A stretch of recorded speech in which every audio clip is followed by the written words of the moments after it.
Audio launching எல்லாம் கொஞ்சம் ஃபேக்கா இருக்குன்னீங்களே, சினிமாக்காரங்க நீங்க ஃபேக்கா இருப்பீங்களா? கேள்வி கேட்கிறேன், நாங்க ஃபேக்கா இருப்போமா? அதை சொல்லுங்க.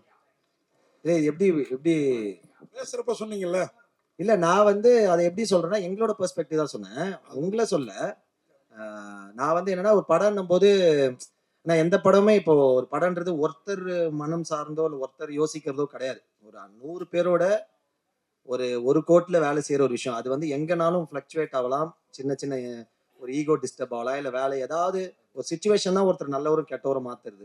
ஸோ இப்போ இந்த ஃபங்க்ஷன் இப்போ நான் வந்தேன், இப்போ ரீசெண்டாக கூட ஆடியோ லான்ச் ஒருத்தர் திட்டிட்டு இருந்தார் ஒரு ஆக்டர் வரலன்னு சொல்லிட்டு பயங்கரமா. ஆனா அதுல என்ன நடந்ததுன்னு தெரியாது, அந்த ஆக்டருக்கு என்ன நடந்தது நமக்கு தெரியாது. அந்த கதை திரும்ப அவர் திட்டும் போது நம்ம பார்க்கும்போது அந்த ஆக்டர் நம்ம தப்பா நினைக்கலாம்.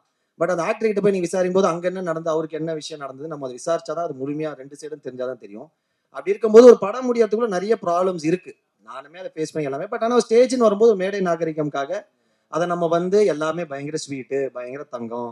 இப்போ வந்து அஜித் இன்டர்வியூ பண்ணும்போது கோவமா வருது எனக்கு. ஆனா அஜித் கூட ஒர்க் பண்ணது பயங்கர ஸ்வீட்டு, பயங்கர ஜாலி அப்படின்னு நான் சொல்லி தானே ஆகணும். நான் வந்து திட்ட முடியாது. ஸோ அந்த மாதிரி அதுதான் நான் சொல்ல வந்தேன். அதே மாதிரி உங்களுக்கு தான் அடுத்த கொஸ்டினும், நீங்க சார் சாருங்கிற வார்த்தையை பல மாடுலேஷன்ல சொன்னதா டைரக்டர் சொன்னாரு. யார் அந்த சாரோ? ஏன்னா இப்ப ஆட்சி மாறிடுச்சு, காட்சிகள் மாறிடுச்சு. யார் அந்த சார் படத்துல இருக்காங்க? அப்படியா? என்னது படத்துல சார் சார் சொல்றதா? இல்லையே, என்ன கேக்குறது புரியலையா? புரியல. போன ஆட்சியில இந்த பல்கலைக்கழகத்துல நடந்த மேட்டருக்கு யார் அந்த சார்னு ஒரு பயங்கரமா வைரல் ஆச்சுல்ல, அந்த சாரா இல்ல சாதாரண சாருங்க? நான் படத்துல யார சாருன்னு சொல்றேன், படத்துல இருக்க சாருன்னு. ஏன்னா நீ வேற உஷாரா கேளுங்க. நீங்க பேசுனதை பாத்துருக்கீங்க. இல்ல அதுக்காக சிரிக்காம பேசணும் தான் ஃபர்ஸ்ட். சார் சிரிக்காம சொல்லுங்க, சீரியஸா கேக்குறேன். 2 கேள்வி ஒரே டயத்துல கேக்குறேன். 16+ங்கிறது திரிகோன் வந்ததுனால இந்த படத்துக்கு போட்டீங்களா? இன்னொரு கேள்வி, எல்லாரும் சொன்னதை வச்சுதான் கேக்குறேன். அடுத்து ஒரு கேள்வி, பொம்பளைங்க உடம்பு சாப்பிட்டு அந்த மீன்ல, ஆம்பளைங்க மனசு ரொம்ப சாப்பிட்டு அப்படின்னீங்க. அது எந்த மீனிங்ல இந்த 2 டயலாக் வச்சு? சரி, இது வந்து 16+ங்கிறது வந்து ஒரு மர்டர் மிஸ்டேங்கிறதுனாலே ஆட்டோமேட்டிக்காக அப்படி தான் கொடுக்குறாங்க. அதை நம்ம ஒன்றும் பண்ண முடியாது. சென்சராக தான் அதை கேட்கணும், ஏன் அப்படி கொடுக்குறீங்கிறது. பெண்கள் உடம்பு சாப்பிட்டு அதே மாதிரி ஆண்கள் மனசு சாப்பிட்டுன்னு நான் சொல்லியிருக்கேன். பட் அது நீங்கள் வேற எந்த அர்த்தமும் கிடையாது. பெண்கள் எவ்வளோ சாஃப்டாக இருக்கிறாங்கன்னா அவங்களுடைய கேரக்டர், அவங்களோட குணம் அப்படிங்கிறது மாதிரி தான் அது போகுது. அது ரொம்ப அமைதியானவங்க, ரொம்ப மென்மையானவங்க இல்ல, அது ஓட்டுறாங்க. அதெல்லாம் அதுக்கப்புறம் நடக்குது. ஒரு அவங்க வீட்டுல இருக்கிற ஆண்கள் வந்து பெண்களா இருக்கிறதுனால. சார் இந்த படம் வந்து சீரியஸ் சொன்னீங்க, சீரியஸா போவோம், டைலாகே இல்ல விதாத் சார் அப்படின்னு சொன்னீங்க. பட் ஆனா எல்லாமே மேடையில சிரிச்சுன்னு வேற இருக்காங்க. சீரியஸான விஷயத்த விதாத் சார் சொல்லி ஓடிடு மாட இந்த படம் அப்படின்லாம் கேட்டிருக்காரு. இதை எப்படி பாக்குறீங்க இந்த மேடைய? ரொம்ப ஜாலியா இருக்கு. இங்க எல்லாம் இந்த டீமே படம் முழுக்க அப்படிதான் இருந்தாங்க. அது இங்க அப்படியே கண்டினியூ ஆகுது. எனக்கு வித்தியாசம் தெரியல. இல்ல, அவர் சொன்ன டைலாக் கூட உங்களுக்கு ஜாலியா தான் எடுத்துக்கிச்சா? இதே இந்த படம் ஓடிடுமாடா அப்படின்னு கேட்டாரு அப்போ? இல்ல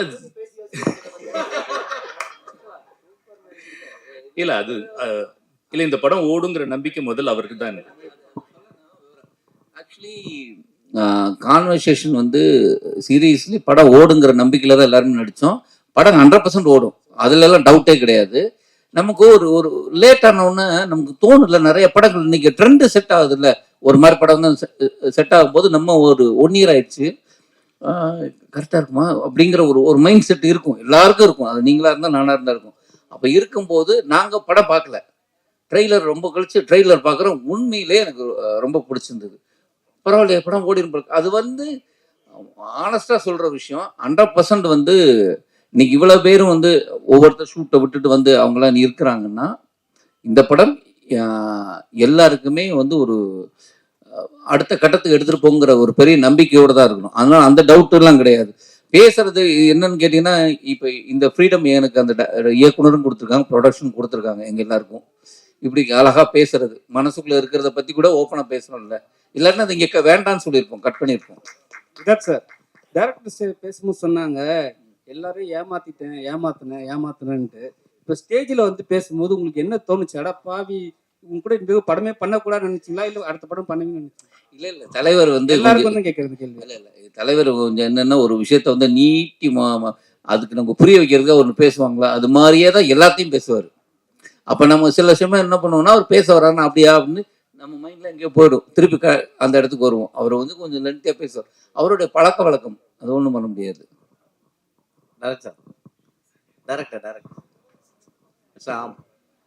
மூன்றாவது கண் தான் இன்னைக்கு முக்கியமா இருக்கு.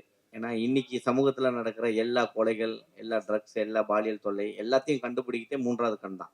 இந்த மூன்றாவது கண்ணுன்னு முன்ன வந்து சிவன் கண்ணை தான் சொல்லுவாங்க, முக்கண் அதை தான் பண்ணுவாங்க. பட் அந்த மூன்றாவது கண் ஏன் வச்சிருக்கீங்க? படத்துக்கு முக்கியமானதா? சிசிடிவி வருமா? வித்தாத் மாட்டுவாரா இல்ல கலை மாட்டுவாரா? இல்லை, இது சிசிடிவி மூன்றாம் கண்கிறது சிசிடிவிங்கிற அர்த்தம் இல்லை. மூன்றாம் கண்கிறது நெற்றிக்கண். நெற்றிக்கண்ணா அறிவு சார்ந்த ஒரு விஷயம் சொல்லப்படுது. ஸோ இந்த படம் வந்து கொஞ்சம் இன்டெலிஜென்ஸ் பிளே இருக்கிறதுனால அந்த பேர் பொருத்தமானதான் நாங்கள் நினைக்கிறேன். அவ்வளோதான். அப்புறம் சார் சொல்லுங்க சொல்லுங்க சார். அவ்வளோதான், முடிச்சிட்டேன், சொல்லிட்டு அவரு சார். இல்லை, படத்தோட கிளைமாக்ஸில் யார் கொலையாளி அப்படிங்கிற நீங்கள் தான் சொல்லணும்னு சொன்னீங்க. ஆனால் படத்தில் நிஜத்தில் என்ன பண்ணியிருக்கீங்க? அப்படி அந்தரத்தில் விட்டீங்களா இல்லை நாங்கள் சொல்லணும்? இல்லை சார், இது வந்து ஒரு ஒரு எல்லா படங்களுமே வந்து ஒரு ரசிகர்கள் வந்து படம் பார்ப்பாங்க. படம் பார்த்துட்டு அவங்க படம் முடிஞ்சிச்சு நினைச்சு வெளியில போயிடுவாங்க இல்லையா? ஸோ அவங்களுக்கு ஒரு ரசிகராகவே இருக்காங்க. பட் நிறைய படங்கள் அவங்க ஏகப்பட்ட படங்கள் பார்த்துருக்காங்க, ஏகப்பட்ட புக்ஸ் படிச்சிருக்காங்க, ஏகப்பட்ட விஷயங்கள் அவங்க கற்றுட்டு இருக்காங்க. அப்படிங்கும்போது அவங்களுக்கு எல்லாம் ஒரு அறிவு இருக்கும், ஒரு ஒரு நாலேஜ். அதாவது அறிவுங்கிறது நாலேஜ். நான் சொல்றது இந்த சினிமா பார்த்து சினிமா எப்படி இருக்கு அப்படிங்கிற ஒரு விஷயம்.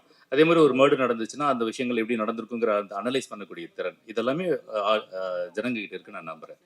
ஸோ ஒவ்வொரு விஷயம் நடக்கும்போது ஒரு படம் பார்க்கும்போதே கூட ஒரு ஒரு மர்டர் மிஸ்ட்ரி சினிமா அவங்க பார்க்குறாங்கன்னா இவன் கில்லராக இருப்பான் அப்படிங்கிற மாதிரி ஒரு அசம்ஷன் அவங்க பேசிட்டு இருப்பாங்க.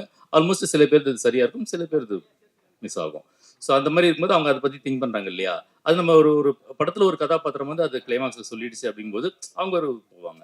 பட் இதை ஒரு டிஃப்ரெண்ட்டாக அந்த ஆடியன்ஸே சொன்னால் எப்படி இருக்கும், ஆடியன்ஸ் ஒரு ஹீரோ ஆக்குனா எப்படி இருக்கும், படம் பார்க்கறது மட்டும் இல்லாமல் அவங்களே ஒரு கதாபாத்திரம் உள்ளார வந்து ஒரு போலீஸாக உள்ளார வந்து இந்த உண்மையான கில்லரை நீங்கள் கண்டுபிடிச்சு சொன்னீங்கன்னா ரொம்ப நல்லா இருக்கும் அப்படிங்கிற ஒரு ஒரு இன்டென்ஷன் இருந்தது. அப்படி ஒரு ஐடியா தோணுச்சு, அதுதான் இது. அதான் அப்போதான் ஆடியன்ஸ் தான் மூன்றாவது கண் அப்படின்னா? கண்டிப்பாக சார், அது ஒரு கேள்வி. அப்புறம் டைரக்டர் மூன்றாவது கண்ணு வச்சிருக்கீங்க, மூன்றாம் கண்ணில் 3 புள்ளிலாம் இருக்குது.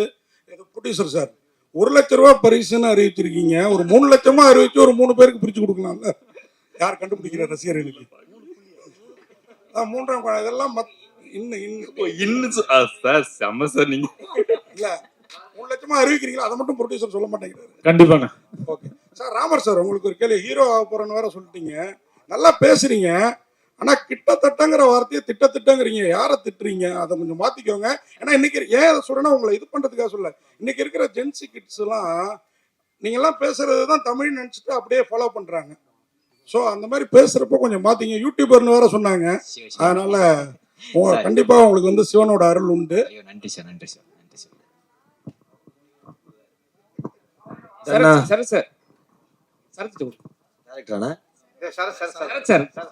அண்ணே சொல்லுங்க சார். ஆர்டிஸ்ட் வந்து வருது பெரிய விஷயம், எல்லாரும் வந்துட்டாங்க. நீங்க வரதுக்கு ஏன் லேட் ஆயிடுச்சு? இப்போ வந்து லேட்டா வரலனாலும் ஈவெண்ட்டுக்கே வரலனாலும் எல்லா ஸ்டேஜ்ல திட்ட ஆரம்பிச்சிடுறாங்க. அதுக்காக வந்தீங்களா இல்ல லேட்டா ஆகணும்னு வந்தீங்களா? இல்ல அப்படிலாம் இல்லைண்ணே, அப்படிலாம் இல்லைண்ணே. ஆனா அப்படிலாம் ஹீரோலாம் இல்லைண்ணே. ஒரு படம் ஒன்று போயிட்டு இருக்கேன், படம் பண்ணிட்டு இருக்கேன். அங்க வந்து நான் வந்து ஐயா இந்த மாதிரி ஒரு நிகழ்ச்சி இருக்கு, நான் போயிட்டு வரேன்னு சொல்லிட்டு வண்டலூர்ல இருந்து கிளம்பி இங்க வந்திருக்கேன். நான் டைம் ஆயிடுச்சு. நான் இன்னும் கேட்டா நான் வந்து வண்டலூர்ல இருந்து கார்ல வந்து வீட்டுக்கு வந்து ட்ரெஸ் எடுத்துட்டு அங்க இருந்து பைக்ல தான் இங்க வந்திருக்கேன். நான் இங்க எப்படியாவது சீக்கிரம் வரணுன்றதுக்காக பைக்ல இங்க சீக்கிரம் வந்திருக்கேன். மற்றபடி லேட் ஆயிடுச்சுன்றது வந்து சாரி, தேங்க்யூ. ஆனா எனக்கு இங்க வரணும்னு ஆசை. ஏன்னா பெரிய பெரிய நடிகர்கள்லாம் இருக்கும் போது இப்போ வளர்ந்துட்டு வந்திருக்கேன். நான் வந்து இங்க நான் கண்டிப்பா இருக்கணும்னு என் மனசுக்கே தோணுன்னு நான் அங்க ஃபர்ஸ்ட் வரணும்னு ஆசைப்பட்டேன். அது கிடைக்காதான் கிடையாது. உங்களுக்கே தெரியும், ஷூட்டிங்ல எங்க மேனேஜர் கிட்ட பேசி ஈஸி வாங்கிட்டு வரணுன்றது கஷ்டம்னு. ஆனா எப்படியோ பேசி அவங்களும் வந்து கொடுத்துட்டாங்கண்ணே, நீங்க போயிட்டு வாங்க, ஏன்னா இன்னொரு படம் இந்த படமும் நீங்க அந்த மாதிரி நாளைக்கு வேற படத்துல பண்ணும்போது இந்த படத்துக்கு அந்த மாதிரி தேவைப்படல, உடனே போயிட்டு வாங்கினாங்க. லேட் ஆயிடுச்சு, சாரிண்ணே, சாரி. வேற மற்றபடி வேற எதுவும் இல்லை. டைரக்டர் தேங்க்யூ, நன்றி. டைரக்டர் சார், இங்க சார் நீங்க சொன்ன பதில இருந்து ஒரு கேள்வி. இங்க இப்ப நீங்க சொல்லியிருந்தீங்க ஒரு கிளைமாக்ஸ் ஒரு சொல்யூஷன் சொன்னாலே அதுக்கு நிறைய கருத்து வரும். அப்படிங்கும் போது நீங்க ஆடியன்ஸ் பாயிண்ட் ஆஃப் வியூல ஒரு விஷயத்தை விட்டுட்டீங்கன்னா அது உங்களுடைய பாயிண்ட்ல இருந்து தவறி போலாம் இல்லையா? இல்ல, போகாது. அதுக்கு தகுந்த மாதிரி தான் திரைக்கதை அமைக்கப்பட்டிருக்கு. அதை நீங்க கவனிச்சு பாத்தீங்கன்னா உங்களுக்கு அது தெரிஞ்சிடும். ஸோ அப்போ பார்ட் 2க்கு வந்து உங்களுக்கு எப்படி இது பண்ணுவீங்க? பார்ட் 2 எடுக்கிற மாதிரி இருந்தா? பார்ட் எடுக்கிற ஐடியாலாம் இல்லைங்க. அப்படியே சரி, ரைட்.